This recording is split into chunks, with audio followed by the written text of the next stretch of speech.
Welcome back, guys. Andrew Phomtavong. Welcome back to my channel. Today, I answer a question that I'm asked constantly, especially this past year because it just happened. I will give you 10 things that I did that helped me become a general manager by 35. Let's do it.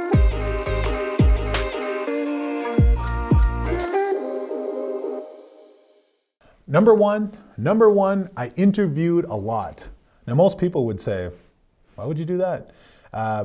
This was not necessarily interviewing with other companies and other brands and other corporations. Sometimes I interviewed people. I interviewed people I looked up to. I interviewed people who mentored me. I asked them a lot of questions. And then, of course, I went into other interviews because the reference I'll give you is Slumdog Millionaire. All of these different aspects of your life, all of these different interviews, you're gonna pull one or two or three different things from each one of them. So now you know what helps you build basically the perfect general manager. I loved interviewing. It kept me sharp. It kept me on par. It made sure that I was basically sizing myself up against the competition. And here I am. Number two, this is a hard one for some people, is I fell in love with the process. Most people get into this business simply for money, simply for status, simply for the look of, I get to dress really nice to come to work every single day. Part of the reason why I got into the business was I always had car trouble. Crazy, but here I am. But I also fell in love with the fact that I was learning every single day. I was getting paid to do so. I had people investing into me. I had people who cared about my future and my growth. And again, I just loved the constant growth in that aspect, and I wanted to make sure that, of course, I was my best. Number three, I got lucky. What I mean by that is when preparation meets opportunity, it equates to luck. Preparation is so important.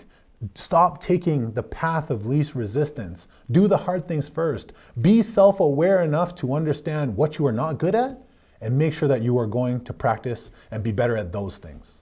Number four, in the wise words of the UFC heavyweight double champion, now retired Daniel Cormier, embrace the grind. Get through those things. Be excited about those things. Just like falling in love with the process, be excited for some of the hard days. Be excited for phone call blitzes and hard customers. You know, there's these difficult customers that people tend to avoid or stop calling or stop talking to. Those are the ones I want to chase the most.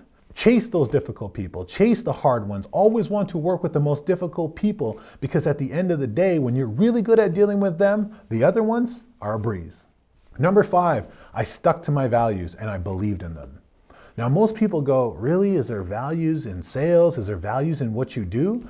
Of course there is. And where most successful salespeople, sales managers, leaders, general managers, dealer principals lie is they do really, really, really well when they have values, when they have ethics, when they have integrity, because people know now who they're dealing with. They have a great reputation because that's something that generally follows you. When I talk about values, there were certain key points in the places I wanted to work, the people who I wanted to do business with, and how I trained my team to be able to conduct business properly to ensure that we're all on the same page and we believe in the same things. And you need to focus with one, working for or with people in which you align with. If you don't have that, things will fall. That is your foundation. You need a strong foundation, so make sure those values are aligned and you stick to them. Number six, I seeked discipline over inspiration. And what I mean by that is so many people get inspired this moment. They're like, listen, oh, I'm gonna be a GM one day, or I'm gonna be a sales manager one day, or I'm gonna be amazing one day. You know what I focused on is waking up just to be better that day, just to be a little bit better, just to find that incremental growth. Because I learned, just like reading a book, I can't wake up today and say, I'm gonna read that book today. No, I'm gonna take it page by page, chapter by chapter. And then by the end, I've finished a book or finished many books, and I've gained that knowledge throughout that time. So if your expectation is you're gonna read a book in one day, it doesn't happen that way. It doesn't work that way. Unless you're an extremely fast reader, then you need to comment below. But at the end of the day, you wanna make sure that it's just step by step by step. and eventually you will reach your destination. Number 7, I had a vision. Now most people go, listen, everyone talks about visions and goal setting and things like that. I'm telling you right now that I envisioned the day in which I sat in a certain seat. I dressed in a certain way. I knew what types of people I wanted around me, the places that I wanted to sort of explore and understand. Those are things that I envisioned. And when it comes to this business, the more that you learn, the more that you understand about our world, as soon as you can picture it, I promise you it can become reality, and you have to believe in that. Number 8, know a little bit about a lot. Now, of course, you're going to have your area of expertise where you come from, whether it's fixed operations or variable operations or sales or parts or service, but you need to at least have a good, firm understanding of basically the rest of your business. And what I always generally say is, as long as you're speaking everybody's language, you can kind of understand each other. That's the importance.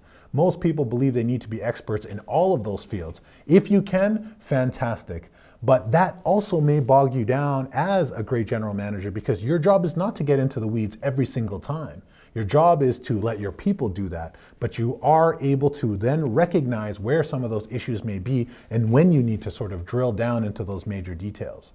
It helped me a lot, it's helping me today, and I know 100% it's going to continue helping me into the future. Number 9, I invested in people. The major focus of my day generally when I walk into work is not what problems arise or what issues may come. It's generally, how do I take care of my people? What can I invest in them today? How can I help them today? What problems have they have sort of challenged them today, and how can I be there to help them? How can I clear the path? And sometimes when people clear that path, how do I clean the mess once they're gone? My focus needs to be investing in them constantly depositing into that account, because the time comes where I'm going to need their help. Or when I'm not around, I have to make withdrawals because my absence generally takes away from that relationship. So I have to be constantly investing. When I'm around, when my presence is around, I'm there training, I'm there talking, we're brainstorming, we're collaborating, and we're doing this together. Because whatever I put into them, one thing I've learned is I get back in return tenfold or 100-fold. And it has been proven throughout my entire career, and I truly believe in it. Number 10, final. I tried to seek balance. Now, when I say I tried, it's because our business is extremely taxing, and it causes almost damages and stress and problems, and it's extremely demanding.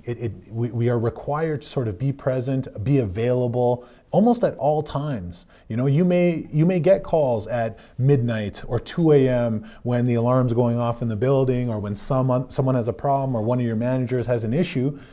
You may have these problems. So when I say I'm trying to find balance, it's I put certain things in place. Small things, and I will be releasing another video as to how to seek that balance, put routines in place to help me stay consistent.